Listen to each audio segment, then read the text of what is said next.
प्रदेश के एक छोटे से गांव में रहते थे रामदीन। उम्र थी कोई 55 साल। हाथ थे उनके पत्थर जैसे, खुरदुरे, मजबूत और पीठ थी झुकी हुई सालों की मेहनत से। रामदीन मुंबई के एक बड़े कंस्ट्रक्शन साइट पर काम करते थे पिछले 30 साल से। 30 साल, सोचिए जरा। जब वो पहली बार मुंबई आए थे तब उनका बेटा सुरेश बस 2 साल का था, एक छोटी सी जान।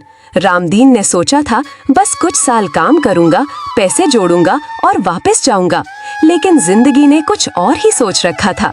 साल बीतते गए, सुरेश बड़ा होता गया और रामदीन मुंबई की उन बड़ी बड़ी इमारतों की नींव में खुद को गाड़ते रहे। वो सुबह 4 बजे उठते, ठंडे पानी से नहाते, 10 रुपए की चाय पीते और निकल पड़ते उस साइट की तरफ जहां कोई उनका नाम नहीं जानता था, बस उनकी मेहनत जानती थी। एक दिन की बात है, रामदीन काम कर रहे थे 3री मंजिल पर।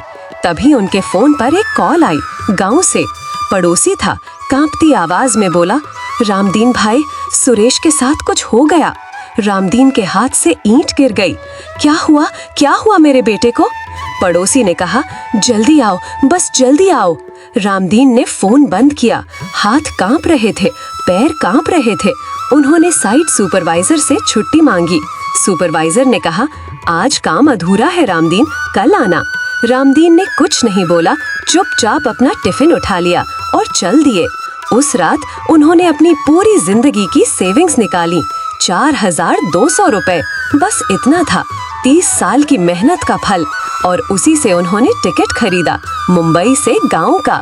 जब रामदीन गांव पहुंचे, सुरेश ठीक था, बिल्कुल ठीक। रामदीन ने पड़ोसी को पकड़ा, तुमने कहा था कुछ हो गया? पड़ोसी ने नीचे देखा और बोला, भाई, सुरेश ने एक लेटर भेजा था तुम्हारे लिए, मैं खुद नहीं बोल पा रहा था इसलिए। लेटर? रामदीन के हाथ कांप रहे थे जब उन्होंने वो कागज खोला। सुरेश ने लिखा था, बापू, मैं इंजीनियर बन गया हूँ, मुझे एक बड़ी कंपनी में जॉब मिली है मुंबई में, मैं कल वहाँ ज्वाइन करने जाऊंगा। लेकिन बापू, मैं तुमसे एक बार मिलना चाहता था, क्योंकि जो मकान मैं बनाऊंगा पहला, वो तुम्हारे नाम होगा। तुम पूरी जिंदगी दूसरों के मकानात बनाते रहे, अब तेरी बारी है बापू। रामदीन का हाथ रुक गया, आंखें भर आई।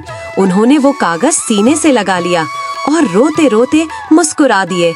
एक बाप की मुस्कान जो 30 साल बाद आई थी। 6 महीने बाद मुंबई में एक नए बिल्डिंग का इनॉग्रेशन था। बड़ी बड़ी गाड़ियां थीं, बड़े बड़े लोग थे। इंजीनियर सुरेश स्टेज पर खड़ा था, सूट में, टाई में। सब तालियां बजा रहे थे, लेकिन सुरेश की नजर स्टेज पर नहीं थी। वो भीड़ में किसी को ढूंढ रहा था, और तभी भीड़ के एक कोने में एक झुकी हुई पीठ दिखी, खुरदुरे हाथ, पुरानी बनियन। रामदीन खड़े थे, आंखों में आंसू लिए। सुरेश स्टेज से उतरा, दौड़ा और बाप के पैर छू लिए। माइक अब भी ऑन था। पूरे क्राउड ने सुना सुरेश की आंसू भरी आवाज, ये बिल्डिंग मेरे नाम पर नहीं है बापू, ये आपकी मेहनत पर खड़ी है, आप ही इसके असली इंजीनियर हैं। उस दिन वो बड़े बड़े लोग भी रुक गए और किसी की आंख नहीं रुकी। दोस्तों, नींव कभी दिखाई नहीं देती, लेकिन पूरी इमारत उसी पर टिकी होती है। आपके घर में भी एक रामदीन होगा, कोई बाप, कोई माँ, कोई जो चुपचाप सब कुछ कर जाता है बिना कुछ मांगे। उन्हें आज एक बार जरूर बताना, आप ही मेरी नींव है। ये वीडियो अगर आपको अच्छी लगे तो बस एक बार मेरे चैनल को सब्सक्राइब कर दीजिए। आपका एक सब्सक्राइब मेरे लिए बहुत हिम्मत और सपोर्ट बन सकता है।